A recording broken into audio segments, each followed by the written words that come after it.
YouTube, it's your boy Above Average Cody here, and it's certainly no secret for those of you that have known of the channel for a while, know that I have done many and many and many controller settings videos. However, the current settings that I have been running, it's probably the longest that I've stayed locked into one layout of settings and have not changed a single thing. So today for you guys, I'm going to run through my settings and I'm going to explain to you guys the tweaks that I've made on my 3 years here on Halo Infinite and why I made the changes, and hopefully guide you guys down the path to finding your perfect controller settings. Now, these are, of course, the settings that I have found work for me.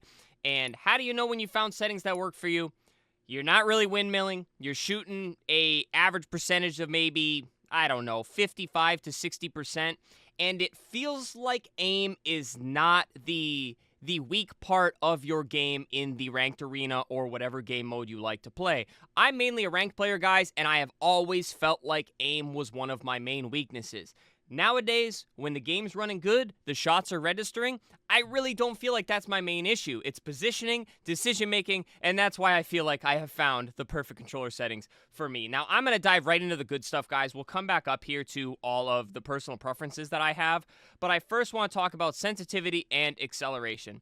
I am running 4, 4.5, 5.5. This is not one of the major changes that I've made, but I have made many changes throughout all of the settings videos that I've done here on the channel. Now, the biggest thing I want to say with sensitivity, guys, is if you are struggling at all with aim, windmilling, over-aiming on your target, under-aiming on your target, having trouble tracking the enemy, go down on sensitivity, all right? It's going to feel slow. It's going to feel silly. You're going to hate it for a little bit.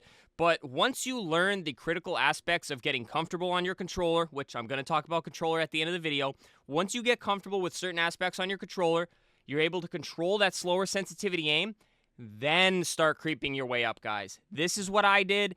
It saved me a lot of headaches of just trying to learn higher sensitivity, because if you just pick a random sensitivity on this end of the scale, guys, you're going to be bouncing all over the place. You're never really going to know if that's comfortable for you, and you have no reasoning as to why you're at that sensitivity because you just went, I want to play 588, and that's what my buddy told me to play. It might not work for you guys. Start low, maybe in 2-2, maybe 3-3, something like that. Maybe a lower look excel. I think I was 2-2-3 for a while on this game, and then I worked my way up, and I got to a point where if I went any higher, it felt too fast. That's how I found 4.5, 5.5. Now, as for look acceleration, guys, this comes to kind of turning, turning, doing a 180, snapping to a target and things like that. This, you'll just have to, again, find what's comfortable for you, but I do recommend starting slower, and as you get comfortable here, then start climbing up. And lastly, the reason the vertical is one value higher than the horizontal is because looking up and down, you're snapping down to bounce a grenade off the ground, you're looking up to hurry up and grapple something. It generally is beneficial to have this a little tiny bit higher, and you don't really notice it in terms of aiming and things like that. All right. That's everything I want to say about sensitivity. 4, 4.5, 5.5. Comment below what sensitivity you like, guys. Zoom sensitivity. I have never, ever once changed a single thing here. It's muscle memory, guys. I wouldn't be changing these values unless you're struggling sniping in with the BR or the sniper rifle. Wouldn't even worry about it. I do not change a single thing there. Trigger dead zones. All default. 0, 55%, 0, 55%. Shouldn't have to change these unless you have trigger stops on your controller and you're having issues with the plasma pistol not holding a charge. You can't shoot the assault rifle full auto, anything like that. You really shouldn't have to touch these too much. I haven't heard of too many people having issues, but people make dead zones a bigger deal than they really are. Now, move stick, look stick, dead zones, guys. Dead zones and max input threshold. We're going to do the move first, right? 5.5 center dead zone. Max input threshold 15, axial dead zone 3. Axial, axial, I don't know, but that is 3. I cannot tell you why that's 3, guys. With the axials, guys, the value, somebody gave it to me. I liked it. It felt good. Never changed it. That's all I got for you.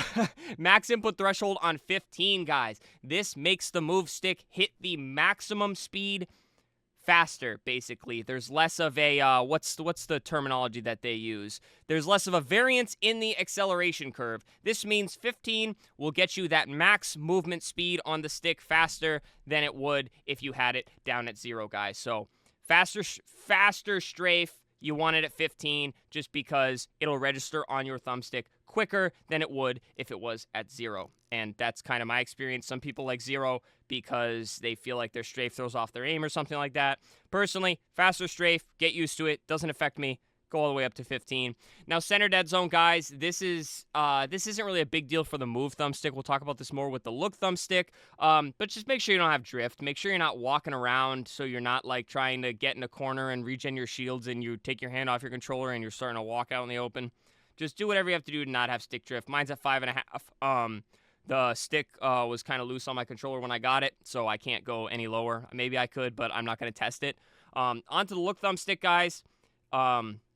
Center dead zone, again, so up here, if you take your hand off, it should not be moving. If you move it a little bit, it should be moving. However, with the center dead zone, making the fine aim movements with your Look thumbstick, you may want a little bit of value on the center dead zone because basically, it's the little circle on your stick where it's not registering any movement, right? So the bigger the dead zone, the more you can move your thumbstick in this circle where it's not going to register movement. So if you're struggling with those tiny little aim adjustments or you're twitching your stick around too much, increase the center dead zone. It increases that little area so those little tiny fine movements don't register until you're ready to make a more precise movement. I actually run a raised thumbstick. Again, we'll be talking about that in a second. So I generally like my dead zone a little bit higher, but most people like this as low as possible so that the stick registers any little movement you're going to put into it.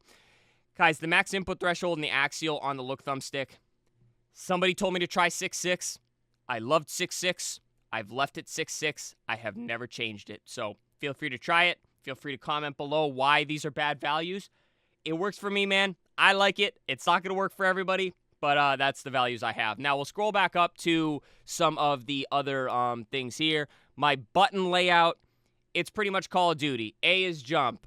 B is slide. Right stick push melee. Left trigger zoom. All that good stuff. I call it the Call of Duty layout because that's what I've played on Call of Duty for a million years now. So that's pretty much what it is. It says custom up here because I think I changed one little thing for my grenade switch. But outside of that, that's pretty much what that is. No invert look. No invert flight. Hold to crouch if you're crouch strafing or you're bagging somebody, it's just less button presses because if you have it on toggle, which is if you have this box unchecked, you have to press the button once to crouch and once to uncrouch, and it's easier just to hold and let go. Less button presses, less your fingers have to do. It makes more sense to me. Somebody could probably argue it the other way around. Hold to zoom is what I use, just because I find it easier when I'm getting scope knocked to just hold it and then push it back in, up and down. Again, this could go tomato, but for me, it feels like less button presses. Hold to sprint, I have off so that I'm not literally crushing my left stick in every single time I want to run. Movement assisted steering, it's off. Maintain sprint on. Skill jumps and things like that, like the pizza jump on streets. This makes it much easier, so when I hit the ledge, I don't have to push the stick in. Again, to sprint, it just maintains it. So same idea, less button presses. Auto clamber I have off because it's a little bit easier to like peek ledges and things like that, like the jump up to recharge glass. You don't automatically clamber and get yourself killed if an enemy's there, they're throwing a grenade or something like that. You can just kind of drop back down and jump and peek it. Step jump off so you're not jumping obnoxiously high for no reason. Zoom reset behavior, I have it legacy just because that's how kind of my brain remembers it. So I like scoping in and being reset to the original zoom as opposed to having it where it just, if you zoom in on the sniper, you scope out, scope back in, it'll be zoomed in again. That throws me off big time. I don't want to have to think about where I'm leaving it. It's just automatic. And amagnetism, just leave it on unless you're practicing. Trust me, just leave it on. Onto video, we have the field of view at 110. This is the biggest change that I have made that I do not believe I have covered in a video, guys. It feels a lot faster. I see a lot more of the screen, but it's not too much because I get a little bit too much of like the, it feels like things are a little too far away if I go past 110. I have tried 115 in the past. I've tried 120. 97 used to be my sweet spot, but I like how fast 110 feels. If you're struggling with 110, 97. Trust me, I ran 97 for like 2 years and I loved it, but I went up to 110. I really liked the speed and how it felt, so that's what I've been running. I'll just give you guys a quick pan through the graphic settings. I'm a big running everything on low guy and turning off anything that I don't need, but I've covered that in many of other videos, so field of view, 110, that's the biggest thing. And then I'll show you guys my weapon offsets since this is a settings video. Minus 100%, minus 100%, 100% for the depth. I feel like this makes the gun the smallest and keeps it as out of the way as possible. Yes, I can't see my weapon camo as much or my weapon charm as much, but I feel like this is just, you know, I want to see as much of the screen as possible. So this is what I run. A lot of people ask because they like it, and that's what I run there. Now, I genuinely hope that I covered everything, so let's briefly talk about the controller, guys. I run a Scuf Instinct Pro. I have Control Freaks on default thumbsticks, so the left is a little bit higher than stock, and then I do run a raised look thumbstick. Paddles, I do use all 4 paddles. I run A and B on my right hand, so I am jumping with my right middle finger. I am crouching and sliding with my right ring finger, and then on the left side, I have reload and switch weapons. So I'm reloading with my left middle finger, and I'm switching weapons with my left ring finger here. So I am, well, actually, that's what I would do on my Elite, but on this Scuf, which I don't like the paddles, I just use one finger to push both of them, because if you guys have not seen Scuf paddles, they're very close together. You put one finger, and you just use one finger to use both. I did forget about that. I'm so used to explaining it with the Elite, because the Elite, you use 4 fingers for the paddles. Neither here nor there. I'm a 4 paddles player here. I do just use it so that ABXY, so I'm never taking my finger off of the look thumbstick. Keeps me in fights a little bit better. And, yeah, I can just aim consistently while I'm also jumping, while I'm crouching. Makes crouch strafing a lot easier. And that's just how I play. Some people don't like it. I bump my melee sometimes with the raised right stick, but that is what it is. But anyways, guys, those are all of my settings. The biggest changes I've made on my journey are definitely the sensitivity and the FOV.